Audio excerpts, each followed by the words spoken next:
Hello and नमस्कार to my dear young friends of class 10th। जो भी student यहाँ पे है जो स्किल सब्जेक्ट्स पढ़ते हैं, वो चाहे आईटी हो, एआई हो या कोई भी हो, तो उनके लिए वीडियो इंपॉर्टेंट है, ताकि यहाँ पे हम डिस्कस करने वाले हैं एम्प्लॉयबिलिटी स्किल्स पार्ट ए, जो है आपके करिकुलम का, जो सभी के लिए कॉमन है। तो उसमें आज सेशन 4 के क्वेश्चन आंसर्स यहाँ पे मैं लेकर के आया हूँ, तो उसके बारे में चर्चा करेंगे। तो चलिए वीडियो को स्टार्ट करते हैं। My self Sanjay Parmar, I welcome you all on my channel TutorialAICSIP। तो वीडियो शुरू करने से पहले आप अगर चैनल पे पहली बार आए हैं, वीडियो पहली बार देख रहे हैं, तो चैनल को सब्सक्राइब जरूर करिए। आपको यहाँ पे जो वोकेशनल सब्जेक्ट आईटी और एआई, ये दोनों में मैंने पढ़ाए हैं, तो दोनों के कंटेंट आपको यहाँ पे मिलेंगे। बाकी सब्जेक्ट का नहीं मिलेगा, लेकिन जो पार्ट ए है वो आपके लिए इंपॉर्टेंट होने वाला है। तो चलिए वीडियो को स्टार्ट करते हैं। यहाँ पे जो क्वेश्चन है कुछ मैंने पिक किए हैं टॉपिक से, communication cycle and importance feedback. तो इसके बारे में जो क्वेश्चन है वो हम चर्चा करेंगे। तो चलिए वीडियो को स्टार्ट करते हैं। तो सबसे पहला क्वेश्चन मैंने यहाँ पे लिया है, while sender sends information the receiver provides dash on the received message. So here answer will be feedback. तो ये फीडबैक का है कि जब सेंडर कोई मैसेज भेजेगा तो रिसीवर क्या भेजेगा, फीडबैक। उसके बाद feedbacks are important to improve performance, that is true. Next question, dash means to avoid general comments in the feedback, answer specific. तो यहाँ पे ये है कि स्पेसिफिक फीडबैक ऐसे आना चाहिए। Specific feedback means to avoid general comments in the feedback. तो जो स्पेसिफिक फीडबैक्स होते हैं उसमें जनरल कमेंट्स नहीं आते, जैसे good, very good, excellent, congratulations. तो ऐसे जो कमेंट्स हम करते हैं उसे कहते हैं जनरल। तो ऐसे नहीं, उसके बदले में वही वर्ड यूज करके हम उसको थोड़ा सा एक्सपेंड करें, सेंटेंस बना करके कमेंट करेंगे तो उसका थोड़ा सा प्रभाव अच्छा रहता है। तो कहीं पर भी आप कमेंट देते हैं, फीडबैक देते हैं, तो फीडबैक इसी रूप में होनी चाहिए, 2-3 लाइन में सेंटेंस होनी चाहिए। उससे क्या होता है कि सामने वाले को मोटिवेशन अच्छे से मिलता है। तो ऐसे वीडियो पर भी कमेंट करते हैं तो एक्सेलेंट, वेरी नाइस, ऐसा नहीं, 1-2 लाइन में आप लिख करके कुछ अच्छा सा लिखे, तो जो बनाने वाला है उसको यहाँ पे मोटिवेशन मिलता है अंदर से। तो ऐसे जो कम्युनिकेशन स्टार्ट करते हैं हम, वो चाहे ऑफिशियल हो, अनऑफिशियल हो, फॉर्मल हो या कोई भी कम्युनिकेशन हो, तो इसमें अगर हम 2-3 लाइन लिख करके भेजेंगे तो सामने वाले जो है उनको यहाँ पे कुछ ना कुछ फीडबैक अच्छे रूप में मिल जाएगा, तो वो उसको इंप्रूव भी करेंगे और नेक्स्ट टाइम से उसको और बेहतर बना करके आपके तक लाएंगे। नेक्स्ट क्वेश्चन यहाँ पे है, which of the following are reasons states that feedback is very important. तो यहाँ पे कौन कौन से रीजन है जो फीडबैक काफी इंपॉर्टेंट है वो यहाँ पे सूचित करते हैं। तो it improves the performance, it motivates to build better relationships, it boost learning and all of this. तो फीडबैक यहाँ पे तीनों में आएगा। ये हमारा परफॉर्मेंस भी इंप्रूव करेगा, मोटिवेट भी करता है बेटर रिलेशनशिप्स मेंटेन करने के लिए, और बूस्ट लर्निंग, और लर्न भी आप उससे कर पाएंगे। जैसे आपको फीडबैक मिलेगा तो आपको पता चलेगा कि आपने जो काम किया था वो सही किया था या नहीं किया था, उसमें कोई रिक्वायरमेंट है या नहीं है। तो ये सारी चीजें इससे होती है। Next question, which of the following are example of positive feedback. तो इनमें से पॉजिटिव फीडबैक का एग्जाम्पल क्या है, better luck next time you will definitely win. तो यहाँ पे एक अच्छा सेंटेंस है, बेटर लक। सिर्फ बेटर लक लिख करके छोड़ नहीं दिया मैंने, जैसे कहा था कि 1-2 लाइन में उसे एक्सप्लेन कर देते, next time you will definitely win. तो इससे क्या होता है कि अंदर से एक मोरल सपोर्ट मिल जाता है, और ये मोरल सपोर्ट जो मिलता है ना, वो काफी जरूरी होता है हर एक इंसान के लिए। और ऐसा मिलने से क्या होता है कि अगले टाइम से इंसान दोगुना काम करके आपको दे सकता है। तो इसीलिए ऐसे ही पॉजिटिव फीडबैक देने चाहिए। I notice your behaviour with colleagues which is not acceptable. तो ये नेगेटिव है, तो ऐसे कमेंट नेगेटिव होता है, तो उससे हमें कुछ इंप्रूव करना है या तो कुछ लर्न करना है। You are always doing the work in the wrong way, ये भी नेगेटिव है, और ये जो है एक्सट्रीम नेगेटिव जैसे कह सकते हैं, वो है वैसा कमेंट है ये। तो उसके ऊपर भी हमें गौर करके करना चाहिए और इंप्रूवमेंट की कोशिश करनी चाहिए। नेक्स्ट क्वेश्चन है, which of the following are examples of negative feedback. I hate to tell you this but your drawing skills are poor. तो ये नेगेटिव फीडबैक है, पहले ही हेट वर्ड यूज कर लिया, तो हेट वर्ड यूज करने से नेगेटिव हो जाता है। चलिए लव हेट में हम अभी नहीं पढ़ते हैं। You can surely improve your drawing. तो ये पॉजिटिव है कि आप इंप्रूव कर सकते हैं, वैसे थोड़ा सा पॉजिटिव है, नेगेटिव में भी इसे कंसिडर किया जा सकता है। This is a good drawing but you can do better. तो ये भी एक पॉजिटिव फीडबैक है कि आपने अच्छा तो किया है लेकिन इससे भी अच्छा कर सकते हैं। नन ऑफ द अबव, तो वो ऑप्शन नहीं आएगा, ऑप्शन फर्स्ट जो है वो करेक्ट है। Which of the following are effective components of good feedback. तो क्या कंपोनेंट है गुड फीडबैक के, डिटेल एंड टाइम कंज्यूमिंग। तो टाइम कंज्यूमिंग नहीं होना चाहिए, डिटेल होगा चलेगा, टाइम कंज्यूमिंग नहीं होना चाहिए, ताकि हर एक को शॉर्ट में सारी चीजें मिल जानी चाहिए। अभी तो शॉर्ट का जमाना है, तो सारी चीजें शॉर्ट्स में आती है, तो जितना शॉर्ट्स होगा उतना अच्छा रहेगा। बट सारी चीजें हम शॉर्ट्स में नहीं ले सकते, कुछ तो लॉन्ग रहेगी जिसमें डिटेल चाहिए। तो ये यहाँ पे गुड फीडबैक नहीं माना जाएगा, ताकि फीडबैक है, आप कोई कंटेंट नहीं भेज रहे, कंटेंट डिटेल में होना चाहिए, फीडबैक शॉर्ट होने चाहिए।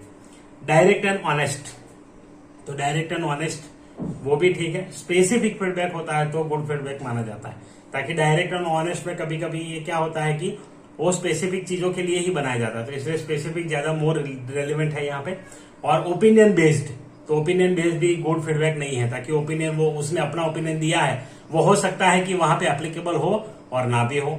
कुछ चीजें जनरल एप्लीकेबल हो सकती है, कुछ चीजें कहीं पे एक्सेप्शन भी हो सकता है, तो ऐसे हो सकती है। चलिए अब क्वेश्चन ले लेते हैं, डिस्क्रिप्टिव क्वेश्चन, सब्जेक्टिव क्वेश्चन जिसे हम कहेंगे। What do you mean by feedback? What are the key components of good feedback? Feedback is one of the elements of communication cycle. It is provided by the receiver, तो receiver provide करता है। Through the feedback the sender will get acknowledgement from the receiver about getting message across, तो message जो मिलता है उसे लेकर के यहाँ पे फीडबैक दिया जाता है, एक्नॉलेजमेंट मिलता है। जैसे आप कोई चीज यहाँ पे भेजेंगे, फिर आप जब सामने मैसेज भेजेंगे तो उसको पता चलेगा कि इस बंदे को मैसेज मिल चुका है, तो इनको मैसेज मिल चुका है, तो उससे फीडबैक से पता चल जाता है।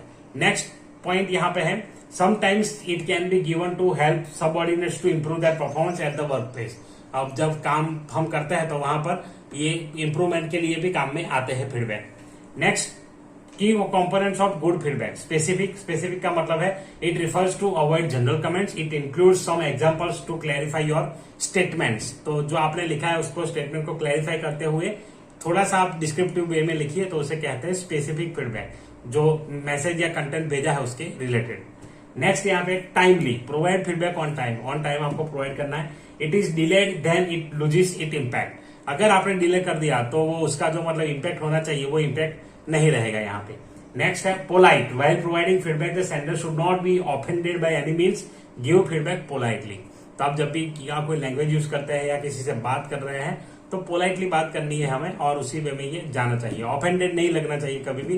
कभी कभी मैसेज टाइप करते समय ऐसा लगता है, लेकिन एक्चुअली मैसेज टाइप करते समय किसका क्या हाव भाव रहा, किस वे से, किस इंटेंशन से टाइप करते हैं, वो आप मैसेज में नहीं पकड़ पाएंगे। तो इसलिए मैसेज इसमें उतना ज्यादा नहीं रहता है, लेकिन फेस टू फेस जो होता है उसमें आपको पता चल जाएगा कि भाई किस इंटेंशन से आप ये बात कर रहे हैं।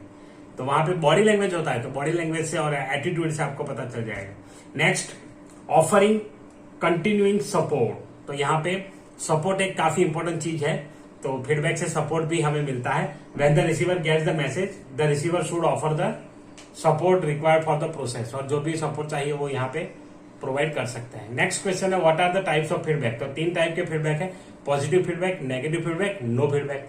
पॉजिटिव फीडबैक के बारे में लिखा है कि it helps to help the associated people to do work in better way, the words for appreciation और gratitude for the work are positive feedback. तो जब भी हमें ऐसे एप्रिसिएशन मिलता है, कोई अच्छे शब्द सुनने को मिलते हैं अपने काम के लिए, तो हमें अंदर से अच्छा फील होता ही है। तो इसीलिए ये पॉजिटिव फीडबैक हमारे लिए काफी मायने रखता है, क्रिएटर के लिए काफी मायने रखता है, या तो कंटेंट जो बनाता है, मैसेज जो भेजता है उनके लिए। You are doing a great job, keep it up, ये एग्जांपल डाला है। Negative feedback, negative feedback helps to perform better when improvements required in the process और task, negative feedback can be use. तो नेगेटिव फीडबैक इसलिए दिया जाता है कि इंप्रूवमेंट की अगर जरूरत है तो वहां पे पता चलता है, लेकिन ज्यादातर जनरली लोग जब फ्रस्ट्रेट हो जाता है तब नेगेटिव कमेंट दे करके भाग जाते हैं। तो ऐसा नहीं होना चाहिए, उनको अगर इंप्रूवमेंट चाहिए तो रुकना भी चाहिए, लेकिन क्या करेंगे लोग, नेगेटिव फीडबैक देंगे और चल देंगे, तो ये ठीक नहीं है। आपको अगर उनमें कुछ इंप्रूवमेंट चाहिए, या तो कहीं पे आप चाहते हैं कि भाई ये हमारा जो कम्युनिकेशन है वो बना रहे, हमारा जो रिलेशनशिप है वो बना रहे, तो उसको बनाने के लिए हमें क्या करना पड़ेगा, तो हमें हमारी जो मतलब स्पेसिफिक चीजें हैं वो बतानी पड़ेगी सामने वालों को। कभी कभी ऐसा होता है कि हम समझ नहीं पाते हैं, या तो फिर कहीं कहीं कुछ छोटा मोटा होता है, जो चीजें होती रहती है, तो उसके बारे में क्लियर बताना चाहिए कि ये चीज अच्छी नहीं, ये है, इसे इंप्रूव करिए, ये करिए, वो करिए, तो उससे पता चलता है। बट यहाँ पे क्या होता है कि ज्यादातर लोग अपना जो दिमाग का होता है वो इसमें डाल करके ऐसे मान लेते हैं कि ये तो बंदा ऐसे ही मानेगा नहीं। काम में भी ऐसा होता है, तो काम में भी ऐसा हम देखते हैं अमूमन, तो लोग ऐसा मान करके छोड़ देते हैं। तो नेगेटिव फीडबैक वहां पे बहुत ही बुरी तरीके से देते हैं और फिर भाग जाते हैं। तो ऐसा नहीं होना चाहिए, आप नेगेटिव फीडबैक दीजिए, लेकिन सामने वाले को एक मौका तो दीजिए। तो आपको ऐसा करना चाहिए, और ऐसा अगर आप करते हैं तो आप एक अच्छे लीडर है। तो ये अच्छे लीडर की एक क्वालिटी होती है कि कोई भी देखे, कोई भी इंसान है, वो चाहे कोई भी हो, कितना भी पढ़ा लिखा हो, लेकिन हम ये नहीं कर सकते कि उस बंदे को सारी चीजें पता होगी या तो फिर ऐसे ऐसे करता है। सारी कुछ चीजें हो जाती है अपने आप, और काम करते समय भी कुछ मिस्टेक्स हो जाते हैं, तो उस टाइम हमें ये सारी चीजें सोचनी चाहिए। नेगेटिव फीडबैक हमें अच्छी तरीके से देनी चाहिए ताकि वो नेगेटिव को इम्प्रूव करके हमारे ही काम में मदद करेगा, और जो रिलेशनशिप है वो मेंटेन रहेगी। ऑफिशियल रिलेशनशिप की बात है, वो मेंटेन रहेगी। हालांकि ये हर जगह पे फॉलो होता है सेम, तो हमें देना ही चाहिए फीडबैक। तो फीडबैक कहीं पर भी दीजिए, आपको जो चीजें अच्छी नहीं लगती है वो आपको बेझिझक बता देनी चाहिए कि ये चीज ठीक नहीं है। या फिर आप कभी कभी अगर ऐसा लगता है तो क्या करते हैं लोग, ज्यादातर काम में भी ऐसा मैंने देखा है कि बात करना बंद कर देंगे, या तो फिर कोई ऐसी कोई चीज होगी तो आपको मतलब दूर दूर से बुलाएंगे, फिर किसी और के जरिए कोई मैसेज पहुंचाएंगे। ये सारी चीजें होती रहती है, तो ऐसा नहीं करना चाहिए। हमें जनरली अगर है तो बात कर लेनी चाहिए। बात करने से मन हल्का हो जाता है और सामने वाले को भी अच्छा लगेगा, और रिलेशनशिप एक बार फिर से तरोताजा हो जाएगी, और उससे काम में भी आपको मन लगेगा। तो ये सारी चीजें हैं, तो आपको कंसीडर करना चाहिए। तो इस प्रकार से है यहाँ पे नेगेटिव फीडबैक, तो उसको ऐसे मत दीजिए और दे करके भाग नहीं जाइएगा। आप उसके साथ रहे और उसको समझाइए कि ये चीज थोड़ी सी आपको ऐसे करनी चाहिए थी। तो बंदा अगर जेन्युइन है, उसे लगता है कि मुझे इस रिलेशनशिप में रहना है या तो फिर यहाँ पे काम करना है, और तो मैं अगले टाइम इसको ध्यान रखूंगा, और वो इम्प्रूव जरूर करेगा, और ये दोनों को फायदा करेगा। तो ये है। उसके बाद है no feedback. The receiver gets the message but does not provide any acknowledgement और रिप्लाई। कभी कभी आपने देखा होगा कि लगातार मैसेज आप दिए जा रहे हैं, लेकिन सामने वाले का रिप्लाई ही नहीं आता। इसे कहते हैं नो फीडबैक। तो नो फीडबैक का मतलब क्या होता है, यहाँ लिखा है, it generally indicates disagreements of ideas. तो भाई हो सकता है डिसएग्रीमेंट्स ऑफ आइडियाज, पर आप नो फीडबैक देख करके जो सामने वाला मतलब जो भी प्रोसेस कर रहा है उसको थोड़ा सा डिमोटिवेट कर रहे हैं, तो उसको मोटिवेट रखिए। कोई ना कोई आप चीज उसको लिख करके भेज दीजिए, तो उसका भी मन लगेगा हाँ इन्होंने देखा और ये चीज होनी चाहिए। तो नो फीडबैक नहीं होना चाहिए। ज्यादातर पॉजिटिव या नेगेटिव फीडबैक दीजिए, दोनों अच्छे हैं, इंप्रूवमेंट के लिए काम आएंगे, लेकिन नो फीडबैक से यहाँ कुछ बनने वाला नहीं है। तो अच्छा काम करने के लिए हमें नो फीडबैक कभी नहीं रखना चाहिए। मैसेज पढ़ लिया छोड़ दिया ऐसा नहीं, इग्नोर, जिसे हम कहते हैं इग्नोरेंस, तो ऐसे नहीं करना चाहिए। हमें कुछ ना कुछ फीडबैक देना चाहिए, वो चाहे नेगेटिव हो या पॉजिटिव हो। लास्ट क्वेश्चन है, what is the importance of feedback. तो feedback always validates effective listening. तो फीडबैक से पता चलेगा कि सामने वाला बंदा उसे सुन रहा है, तभी तो उसने फीडबैक दिया। तो वो ये इफेक्टिव लिसनिंग यहाँ पे आ जाता है। It motivates people to build better work relationship. तो यहाँ पे वर्क रिलेशनशिप भी अच्छा रहता है यहाँ पे फीडबैक से। It continues the good work, और अच्छा वर्क यहाँ पे कंटिन्यू रहता है। Feedbacks are very important to boost learning, और इससे लर्निंग भी आप अच्छे से कर पाएंगे। And it improve the performance, आप इससे परफॉर्मेंस भी इंप्रूव कर पाएंगे। तो आशा रखता हूँ अच्छा लगा होगा। ये थे कुछ क्वेश्चंस यहाँ पे। तो वीडियो अच्छा लगा है तो लाइक करिए, पसंद आया है तो शेयर करिए अपने दोस्तों के साथ, और आपके कोई कुछ स्पेसिफिक फीडबैक्स है तो वो भी दीजिए कमेंट में। और तो कोई चीज मुझसे पूछना चाहते हैं, डाउट है, तो भी कमेंट कर सकते हैं। तो चलिए मिलते हैं अगले वीडियो में। कमेंट बॉक्स इंतजार कर रहा है, जाइए और कर दीजिए कमेंट। हम वेट करते हैं आपके कमेंट का हमेशा, तो कुछ ना कुछ कमेंट करिए। चलिए मिलते हैं अगले वीडियो में, तब तक के लिए अपना ख्याल रखें, अपनी पढ़ाई का ख्याल रखें। वीडियो देखने के लिए धन्यवाद, बाय बाय।